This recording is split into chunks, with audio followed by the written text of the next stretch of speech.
क्या आप भी किसी टॉक्सिक रिश्ते को सिर्फ इसलिए निभा रहे हैं क्योंकि आपको अब भी उम्मीद है कि एक दिन वो बदल जाएगा?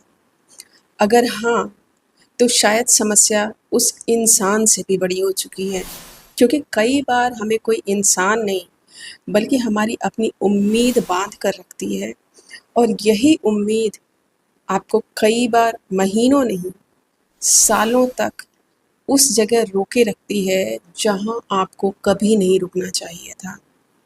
लेकिन सवाल ये है कि अगर हमें पता होता है कि हम खुश नहीं हैं, अगर हमें पता होता है कि ये रिश्ता हमें तोड़ रहा है, तो फिर हम चले क्यों नहीं जाते?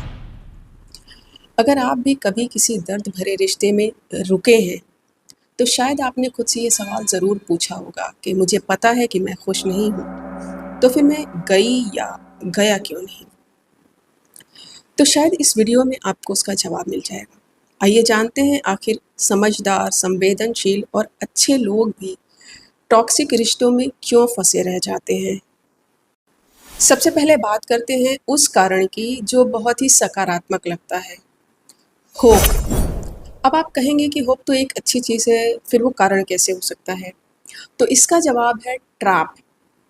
Hope becomes a trap in lot of toxic relationships. लेकिन यहाँ इंटरेस्टिंग पॉइंट ये है कि होप ट्रैप बनता कैसे है? क्योंकि हमें उसके अच्छे पल याद रहते हैं, हम सोचते हैं कि यही उसका असली रूप है और हमें लगने लगता है कि एक दिन वो फिर वैसा ही बन जाएगा या फिर वो बदल जाएगा। हम भविष्य की उम्मीद में वर्तमान का दर्द सहते रहते हैं और ऐसे में धीरे-धीरे हमारी उम्मीद हमें सच देखने से रोक देती है। Reason number 2, they keep blaming yourself. Toxic लोग अक्सर ज़िम्मेदारी दूसरों पर डाल देते हैं।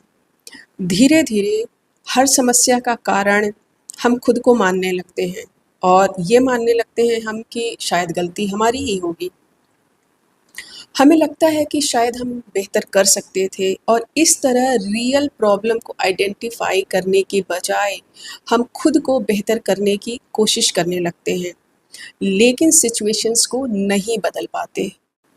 अब आते हैं रीज़न नंबर 3 पर, जिसके बारे में लोग बहुत कम बात करते हैं और यही वजह है कि न जाने कितने टॉक्सिक रिश्तों का सच छुपा रहता है, और वो है फ़ियर ऑफ स्टार्टिंग ओवर। आज भी हमारे समाज में कई बार टॉक्सिक रिश्ता छोड़ने से ज़्यादा मुश्किल होता है लोगों के सवालों का सामना करना, लोगों की जजमेंट, क्रिटिसिज्म और बार-बार पूछा जाने वाला वही सवाल, आखिर हुआ क्या था? शायद यही वजह है कि बहुत सारे लोग टॉक्सिक रिश्तों के बारे में खुलकर बात ही नहीं करते। लेकिन सामाजिक दबाव एकमात्र ऐसा कारण नहीं है जिसकी वजह से लोग ऐसा करते हैं। रिश्ता छोड़ना सिर्फ एक व्यक्ति को छोड़ना नहीं होता। कई बार पूरी ज़िंदगी बदलनी पड़ती है, नए फैसले लेने पड़ते हैं, नई शुरुआत करनी पड़ती है और तभी सेल्फ डाउट शुरू होता है। क्या मैंने सही फैसला लिया? क्या मैं फिर से शुरुआत कर पाऊँगी? क्या मैं अकेले सब सँभाल पाऊँगी? कई लोगों के लिए ये डर उस दर्द से भी बड़ा हो जाता है जिसे वो हर रोज़ सह रहे होते हैं। आइए अब बात करते हैं सबसे साइलेंट रीज़न पर, और वो है इमोशनल मैनिपुलेशन, जिसकी बात हमने अपने इमोशनल मैनिपुलेशन वाले वीडियो में की थी। इमोशनल मैनिपुलेशन की वजह से धीरे-धीरे सामने वाले का गिल्ट हमारा गिल्ट बन जाता है। उसकी समस्याएँ हमारी ज़िम्मेदारी लगने लगती हैं, उनकी खुशियाँ हमारी ज़िम्मेदारी लगने लगती हैं और धीरे-धीरे इमोशनल मैनिपुलेशन इतना पावरफुल हो जाता है कि हमें महसूस भी नहीं होता है कि इंडिविजुअल बाउंड्रीज़ कब ख़त्म हो गई। लेकिन आप फिर भी रिश्ता निभाते रहते हैं।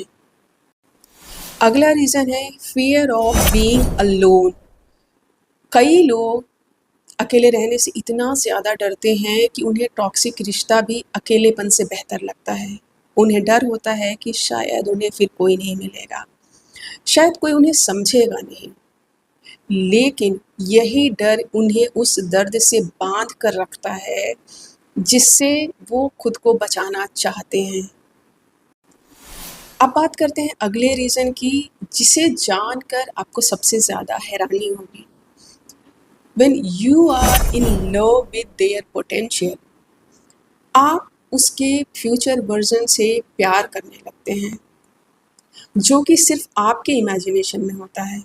असल में हम सामने वाले को जैसा वो है, उससे ज़्यादा जैसा वो बन सकता है, उससे प्यार करने लगते हैं।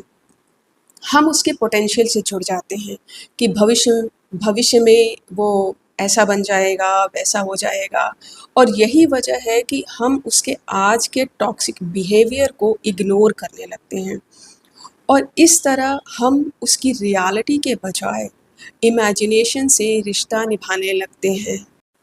अब आते हैं उस कारण पर जो लोगों को कई सालों तक टॉक्सिक रिश्तों के ट्रैप में फंसा कर रखता है, क्योंकि एक टाइम के बाद your self worth has become weaker. आपका आत्मविश्वास कमज़ोर हो जाता है। लगातार क्रिटिसिज्म किसी भी इंसान को बदल सकता है। धीरे धीरे आपका आत्मविश्वास कम होने लगता है और ऐसे में आपको लगने लगता है कि शायद मुझे इससे बेहतर कोई और मिलेगा ही नहीं, या शायद मैं इतना ही डिज़र्व करती हूँ। और यहीं से टॉक्सिक रिश्ता और ज़्यादा मजबूत हो जाता है। And now you confuse love with sacrifice. और यही है आठवां और आखिरी रीज़न जिसकी कीमत लोगों को कई सालों तक चुकानी पड़ती है। आप हर सैक्रिफाइस को प्यार समझने लगते हैं और यही बहुत से समझदार लोग गलती कर बैठते हैं। उन्हें लगता है प्यार का मतलब है हर चीज़ बर्दाश्त कर लेना, हर बार माफ़ कर देना, हर बार समझौता कर लेना, हर बार खुद को पीछे रख देना। लेकिन सच ये है कि प्यार और आत्मत्याग एक ही चीज़ है ही नहीं, क्योंकि किसी रिश्ते को बचाने के लिए अगर हर बार सिर्फ आपको ही सैक्रिफाइस करना पड़ रहा है, तो शायद वहाँ प्यार नहीं, सिर्फ एक तरफ़ा त्याग बचा है। अगर आप कभी किसी टॉक्सिक रिश्ते में रुके रहे हैं, तो शायद लोग आपको कमज़ोर समझें, लेकिन सच इससे बिल्कुल अलग होता है। कई बार लोग टॉक्सिक रिश्तों में इसलिए नहीं रुकते कि उनमें हिम्मत की कमी होती है। वो इसलिए रुकते हैं क्योंकि उनमें उम्मीद बहुत ज़्यादा हो जाती है। वो बार-बार एक ऐसे इंसान को समझने की कोशिश करते हैं, जो उन्हें समझना ही नहीं चाहता। वो बार-बार ऐसे रिश्ते को बचाने की कोशिश करते हैं, जो उन्हें ही तोड़ रहा होता है।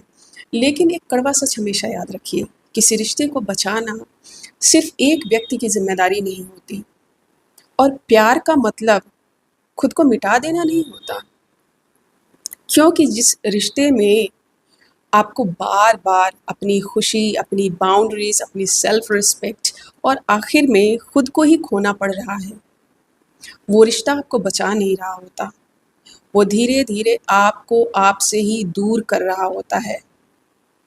स्वस्थ रिश्ते आपको कभी भी छोटा नहीं करते, वो आपको सुरक्षित बनाते हैं, वो आपको डर में नहीं रखते, वो आपको सुकून देते हैं। इसलिए अगर किसी रिश्ते में रहते-रहते आप खुद से दूर होते जा रहे हैं, तो समय आ गया है एक मुश्किल सवाल पूछने का। क्या मैं इस रिश्ते को बचा रही हूँ या सिर्फ़ उस उम्मीद को कि एक दिन वो बदल जाएगा? दिस इज़ विद नीरा। और अगर इस वीडियो से आपको कुछ भी वैल्यू मिली हो, तो इसको किसी ऐसे इंसान के साथ शेयर करिए जिसे इसकी ज़रूरत हो। Thank you for watching.